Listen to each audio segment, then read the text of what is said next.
مساء الخير، ازيكم؟ النهارده هنعمل الطحال مع بعض بخطوات بسيطة. هيطلع معاكي طعمه جميل جدا جدا وخفيف، وفي نفس الوقت مش يسود معاكي ولا اي حاجة. زي ما انت شايفة كده معانا الطحال جبناه من عند الجزار، وبعد كده انا حطيته في محلول نقع.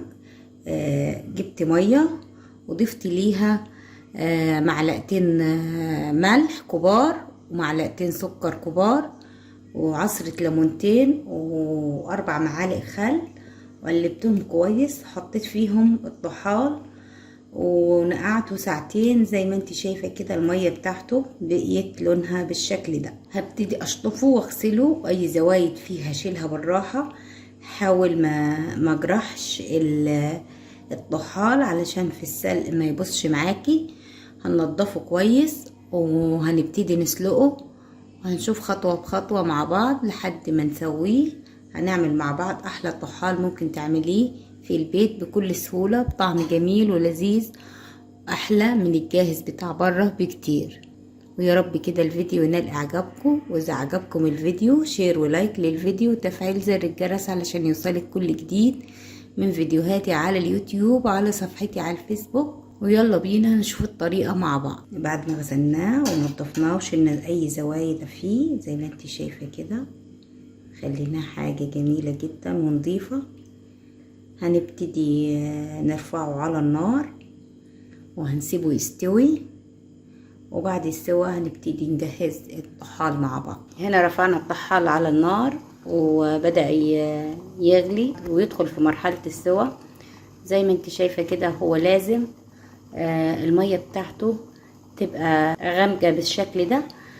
ده طبيعي، مهما غيرت المية هتفضل لونها بالشكل ده.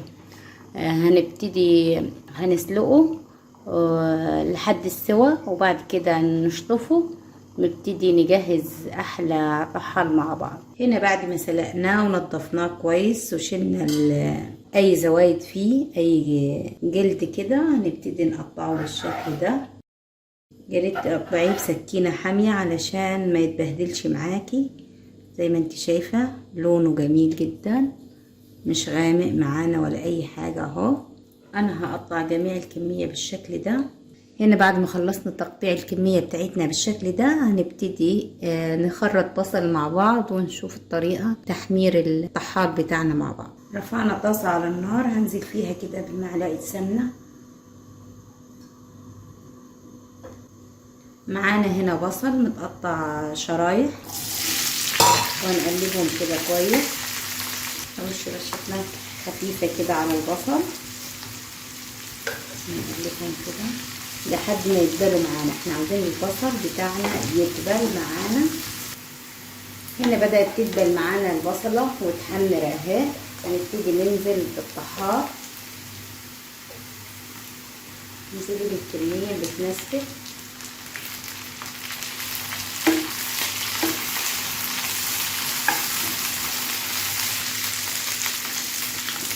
وهنزل هنا بفلفل حامي،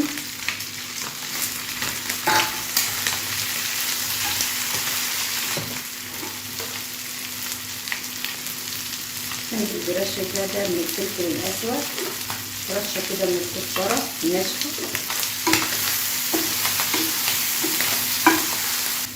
نظبط الملح كده.